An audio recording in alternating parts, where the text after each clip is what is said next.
Hello and welcome to a fresh new episode of Science Monitor, our weekly update on all that is happening in the field of science and technology in and around the country. I'm Aishwarya Kapoor with you. Let's take a look at the headlines first. India mourns as Dr. Apj Abdul Kalam, a missile man of the country, bids adieu.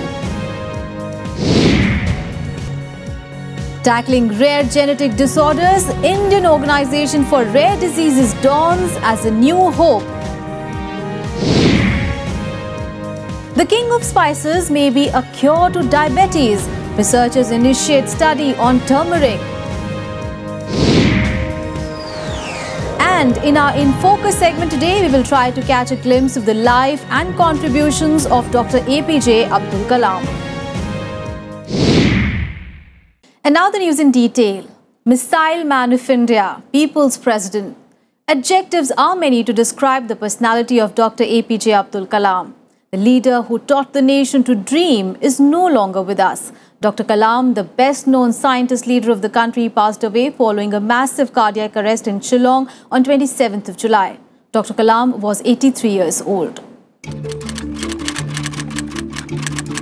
Going to Shillong to take course on livable planet Earth at IIM was the last tweet of the man who ignited many minds.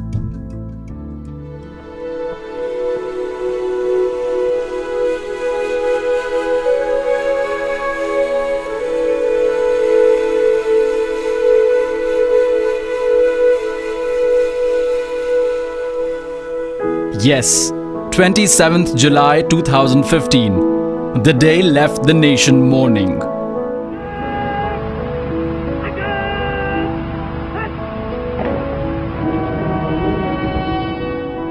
As Dr. Apj Abdul Kalam, the missile man of India, passed away following a massive cardiac arrest. 83-year-old Dr. Kalam suffered cardiac arrest during a lecture at the Indian Institute of Management in Shillong on Monday evening, 6:30 p.m. The former president was admitted at Bethany Hospital, Shillong, where he passed away at 7:45 p.m. according to the sources. Dr. Kalam will be long remembered for his passion for science and innovation, and his contributions as an eminent scientist, administrator, educationist, and writer. Dr. Kalam, popular as People's President, was delivering a lecture on the topic Creating a Livable Planet Earth. Dr. Kalam's mortal remains were flown to capital city Delhi on 28th July, where the nation paid its last homage to the much-beloved leader. While Honorable Prime Minister Shri Narendra Modi paid respects to Dr. Kalam at the Indira Gandhi International Airport, the centre declared a 7-day national mourning.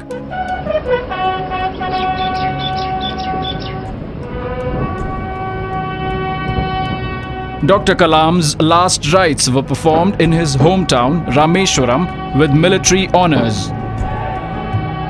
While the country mourns the loss of a great scientist and inspirational leader, Science Monitor team joins the nation as it prays for the peace of the great soul.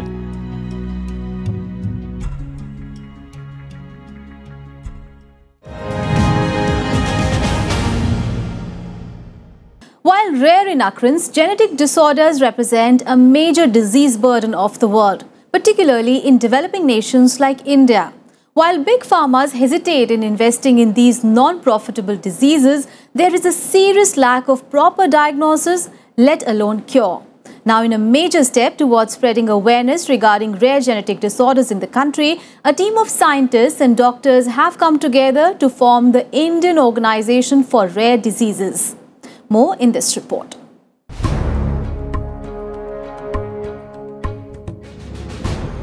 Progeria is a rare genetic condition that causes premature aging in children.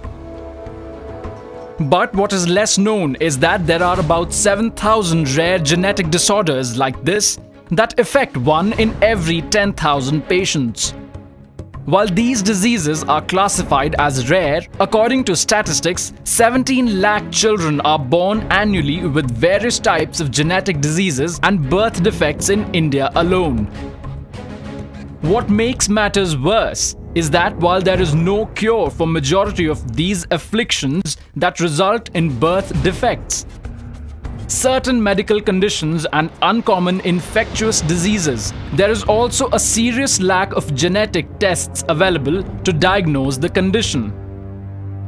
Now, in a major step towards creating awareness among clinicians and public regarding rare genetic disorders, a collaborative team of researchers and physicians have instituted the Indian Organization for Rare Diseases, or IORD. The organization aims to sensitize policymakers and convince pharmaceutical industry to focus on the problem of rare diseases. The organization will focus on encouraging collaborative ventures between geneticists and medical practitioners to arrive at efficient diagnosis and management of genetic disorders. The major agenda includes involving scientific institutions across the country through Union Ministry of Science and Technology to hold interactive sessions between scientists and medical practitioners to come out with innovative solutions. Rare genetic disease are caused due to anomalies in any one of the 22,000 genes that has been identified in human body. Till date, around 4,500 mutations have been identified, which results in about 7,000 rare genetic conditions. Unlike infectious diseases and lifestyle disorders, the diagnosis of genetic disorders is expensive and often takes years, while 90% of them evades cure. Under such conditions, the efforts of IORD is anticipated to be a major step towards mobilizing a collective effort to tackle rare genetic disorders.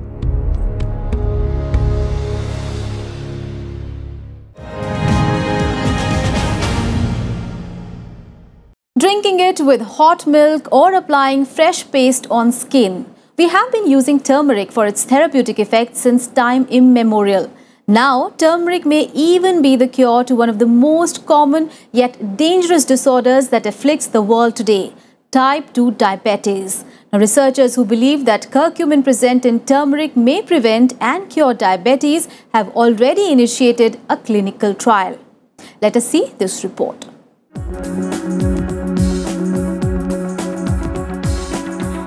Turmeric. Used for its exotic aroma and taste, Indian cuisine is incomplete without this one magical spice. Yes, we are talking about turmeric.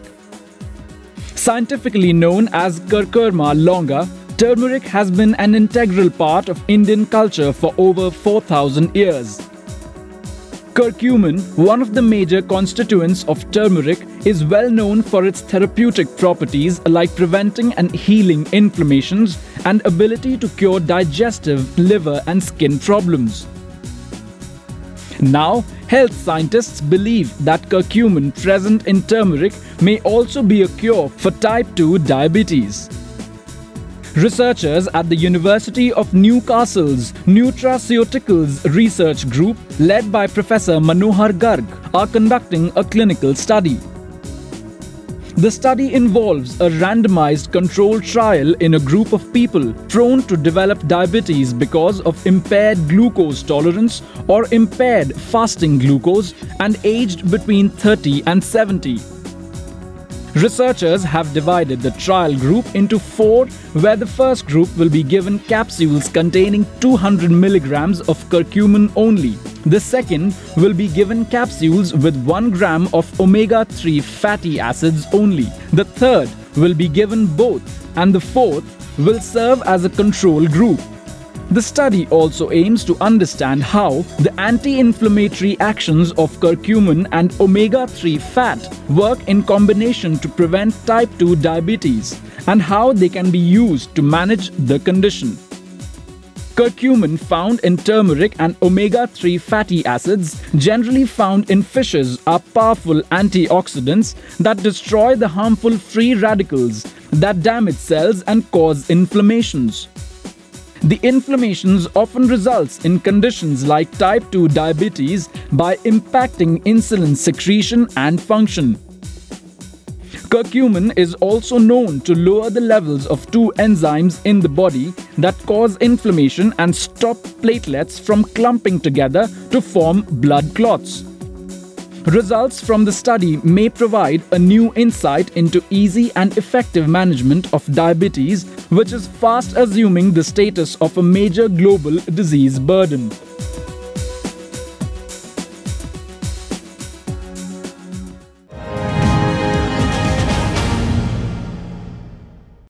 And now it is time to take a short break. We'll be back with more science news. Keep watching Science Monitor.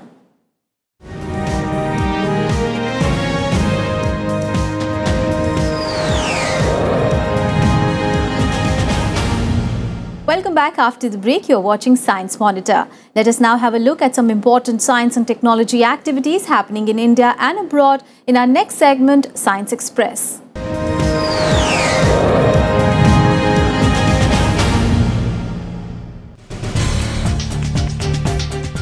In a meeting with the ministers of National Capital Region, held recently to discuss on the issue of worsening air quality of Delhi and adjacent regions, Environment Minister Shri Prakash Javadekar has announced the adoption of strict measures to improve the air quality. Urging the citizens to make more use of eco-friendly modes of transport, Shri Javadekar has declared that more stringent penalties would be imposed on those who fail to abide by the pollution guidelines, and industries in areas like Ghaziabad in Delhi will be kept under watch to monitor pollution. Dr. Suniti Solomon, the doctor who first detected HIV in the country, passed away on 28th July. Dr. Solomon, aged 75, died in Chennai following a brief illness. Dr. Solomon, a microbiologist by training, is known for detecting the first 6 cases of AIDS in the country in 1986. Dr. Sunita in 1993 had set up YRG Care, a non-governmental organization to carry out research in HIV and promote the well-being of AIDS patients. In an interesting study, a team of researchers from California Institute of Technology have deciphered how mosquitoes use sensory information to attack their hosts. According to the study, mosquitoes identify human hosts through smell, visual and thermal cues. Studies show that mosquitoes detect the smell of carbon dioxide exhaled by humans as far away as 15 meters. Once near the host, they are guided by signals like body warmth, volatiles emitted by the skin, and humidity to land on the host for feeding. The study was conducted on female Aedes aegypti mosquitoes by controlling different sensory cues. The report is published in the journal Current Biology. Paving way for yet another medical miracle, a green corridor was created on 23rd July to transport a live heart from the Sagar Hospital at Bannarghat Road to Narayan Hridayalaya at Hosuru Road. The corridor facilitated the transport of live heart from the donor Mr. Chetan, who was declared brain dead following an accident, to 63-year-old Arvind Sinha. Along with the heart, Chetan's other organs, including his kidney and eyes, were also donated. The Green Corridor was prepared with the coordination of the traffic police and the hospital administration and enabled the heart to cover a distance of 23 kilometers in less than 20 minutes. NASA's New Horizons have captured new true color images of Pluto as the spacecraft sailed past the tiny planet. The new set of images has twice the resolution of the planet than the previous images. The images are only a fraction of the thousands of pictures and science measurements collected by New Horizons during its traverse through the Pluto system have been relayed. The data will be transmitted back to Earth over the next 16 months. New Horizons is now heading towards the Kuiper Belt, filled with thousands of Pluto-like ice and rocky materials. The monsoon this year spelled uneven rainfall for the country, While states like Jammu and Kashmir, Uttar Pradesh and Madhya Pradesh received heavy rainfalls which has affected the crops and daily life. Districts like Aurangabad of West Maharashtra is under a dry spell, with extreme hot weather destroying the crops.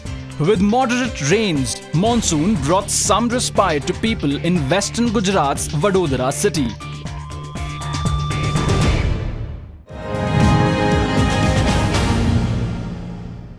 His was a life well lived, a beloved leader, leading scientist, inspiring teacher, and an epitome of simplicity. Dr. Apj Abdul Kalam's journey from humble beginnings of Rameshwaram to Rashtrapati Bhavan is a story of ardent intellectual pursuit and persistence. It is a story that will continue to inspire generations to come. We will try to catch a glimpse of Dr. Kalam's life and contributions to India in our next segment, In Focus.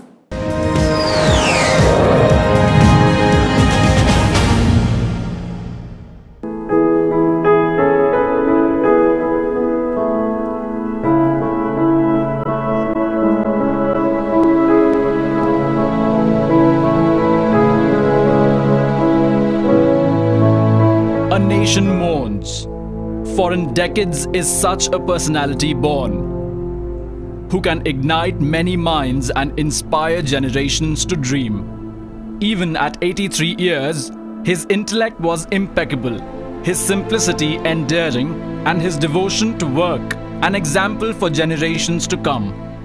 Indeed, Dr. Kalam was a great scientist, an exceptional leader, and above all, an inspirational teacher. A people's president in true sense.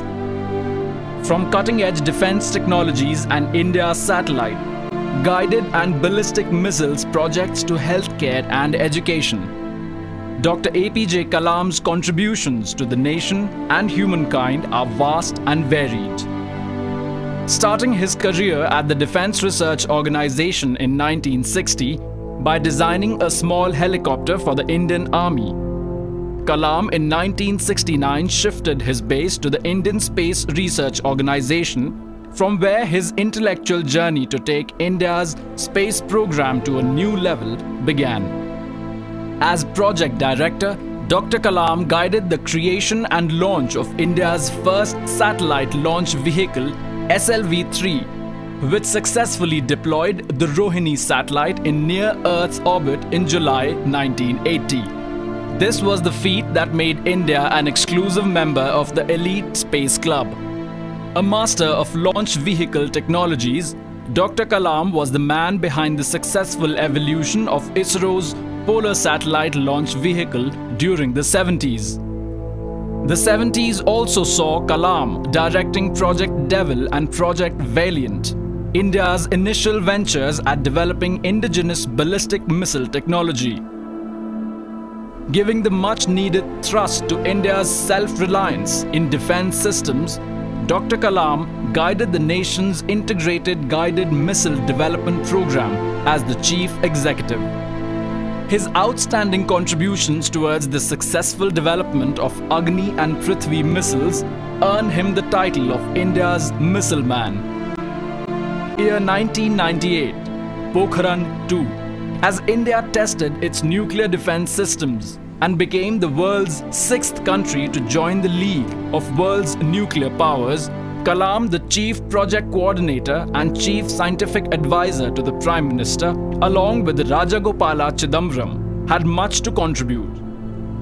From the low-cost coronary stent named as Kalam Raju Stent to Kalam Raju Tablet PC for healthcare in rural areas, Dr. Kalam was a stalwart in progressing multiple development tasks and mission projects such as light combat aircraft. He was also one of the key figures who inspired the ISRO into taking up its mission to Moon and Mars. 25th July 2002 saw the election of India's best nuclear scientist as the nation's 11th president. During his presidency till 25th July 2007, Kalam achieved what not many before could. Dr. Kalam as a president rose to be one of those few leaders who connected to the public, particularly youth of the nation.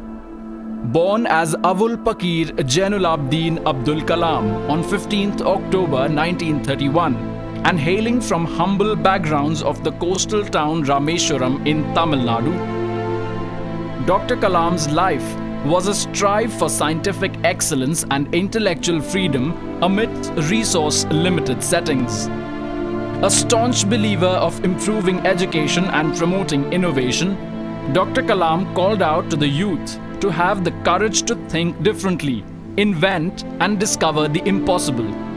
As many times science education is making a person as a good human being and enlightened citizens also. A great teacher not only teaches science, but also he or she makes the child a good human being.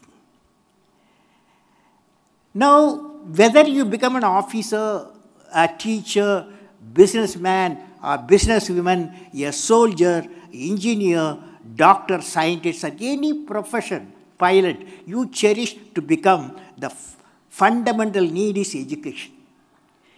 Education, the right type of education.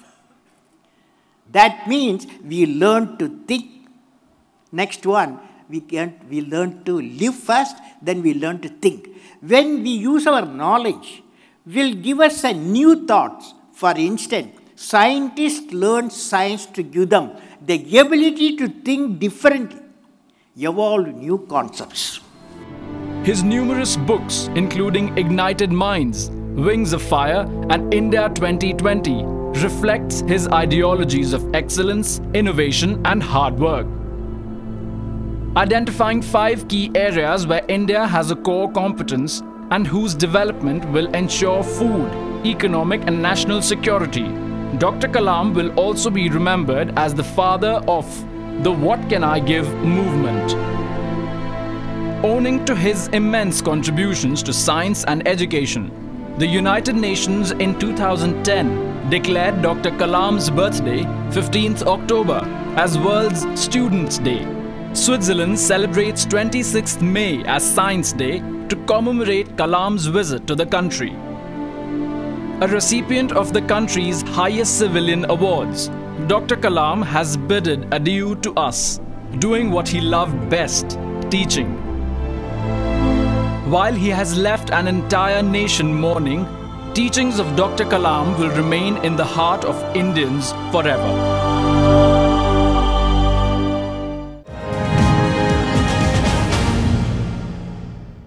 Dedicated to the memories of Dr. Apj Abdul Kalam, the Science Monitor team invites you all to join us to remember Dr. Kalam as we present to you the former president's incredible life journey in this special photo feature.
Well, that is all for this episode of Science Monitor. Do tell us how do you like our program. You can send your feedback and suggestions to us. Our email ID is news@vigyanprasar.gov.in. You can also write into us at Vigyan Prasar C24, Qutub Institutional Area, New Delhi 110016. Well, that is all for today. We'll be back with fresh news stories on science and technology again next week. Till then, stay tuned to Rajya Sabha TV and think scientific. Bye-bye.